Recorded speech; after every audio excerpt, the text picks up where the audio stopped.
Senator, your Republican colleague, Lindsey Graham, just recently said that to any of my colleagues who think you're going to get a better border deal under President Trump, you won't. And this bill that has been negotiated gives real tools to the next president. Is your position then that nothing is better than something? And have you even read this bill to be able to say that? So I haven't read the bill. Not that you needed it, but there is further evidence that Republicans have no intention of doing any bipartisan deals with Democrats or anybody else. They do not want to fix the border, and they are praying that there is some kind of fiscal crash, whether it be a government shutdown or the stock market crashing or a recession. That is their plan, because they want Joe Biden to look bad, and they want to be able to then claim to be able to fix it if they win the election. Senator, is this deal dead effectively? I hope so. It should be. If it's not dead yet, it should be dead. I mean, there is absolutely no reason to agree to policies that will just further enable Joe Biden. So here's the thing. We now have not just, rumors about this, but we have hard physical evidence, because the far-right Christian nationalist Speaker of the House, Mike Johnson, has basically come out and admitted that he is having talks, but he's also spoken to Donald Trump, and Donald Trump has made it absolutely clear that he does not want the Republicans to do a deal on immigration with the Democrats.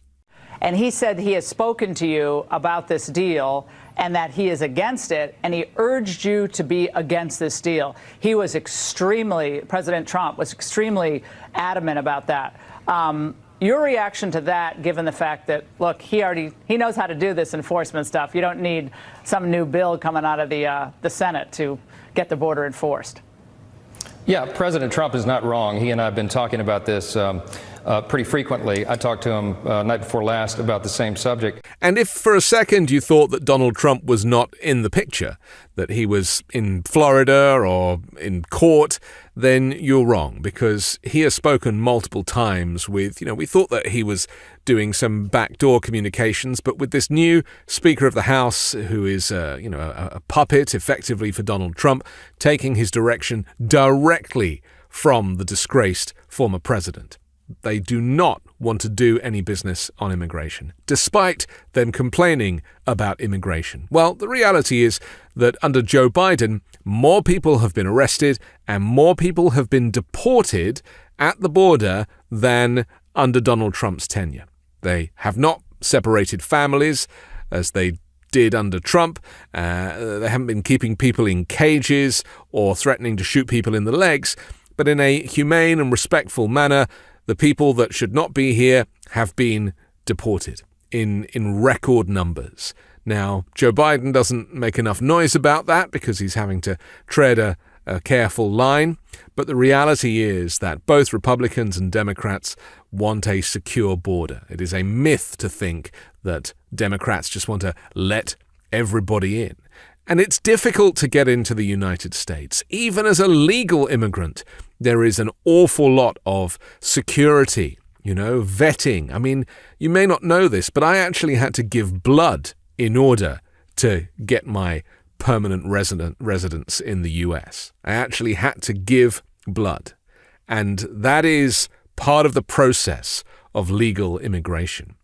And in addition to Mike Johnson letting slip that there is no way that they want to do a deal before the election, Mitt Romney, who is not seeking re-election, as we know, is a kind of moderate Republican, has come out and admitted that Donald Trump does not want to do a deal on immigration. Made it absolutely clear, and that obviously that's something that frustrates him. I think the border is a very important issue for Donald Trump, and the fact that he would communicate to Republican senators and congresspeople that he doesn't want us to solve the border problem because he wants to blame Biden for it is really appalling. Someone running for president ought to try and get the problem solved, as opposed to saying, "Hey, save that problem, don't solve it. Let me take credit for solving it later." They will complain all the time about the southern border and about immigration, and they'll do stunts like busing people to Martha's Vineyard. And the reality is that they have no desire to fix it, because for them, it's political theatre. making Joe Biden look bad when Joe Biden has been one of the most effective presidents in history. And of course, the economy is a huge success story. Inflation down again, jobs numbers looking better than ever. America is bouncing back from the pandemic in a huge way. The stock market is doing great business. Joe Biden is not the type to brag, unfortunately. If it was Donald Trump in that position, of course, he would be singing his own name from the hills. But, Joe Biden is the type of person who is a public servant and believes that he should just be getting on with the job because it's his job.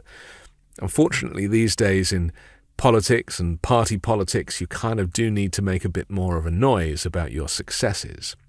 But here's the thing.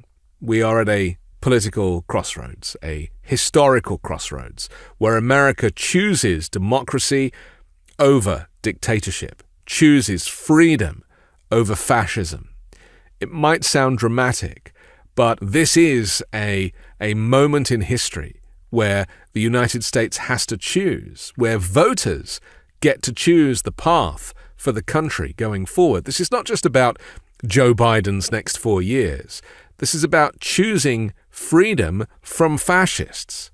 The fascist policies are already in place. If you haven't read Project 2025, which I can understand because it's nearly 900 pages, there is a plan in place to completely gut the federal government and rebuild it in Donald Trump's image, featuring loyalists and people who are far-right MAGA Republicans in every office. This is a very dangerous thing. It takes away the impartial nature of the state. And whilst Donald Trump might not be able to get his head around the fact that the state is impartial and the Justice Department is impartial under Joe Biden's tenure, it might not have been when Trump was running it. And as we know, he used his attorneys general as personal lawyers, pretty much. But the status quo is that these departments are impartial, and that is how it needs to remain. And so that is what you are voting for in November, a choice between freedom and fascism, between democracy and dictatorship. I'm Anthony Davis. You can hear me every day on the 5 Minute News podcast. You can catch me on Uncovered every Wednesday, co-hosting with Ron Filipkowski, and on Sunday on The Weekend Show with MeidasTouch. Love this video? Make sure you stay up to date on the latest breaking news and all things Meidas by signing up to the MeidasTouch newsletter at MeidasTouch.com/newsletter.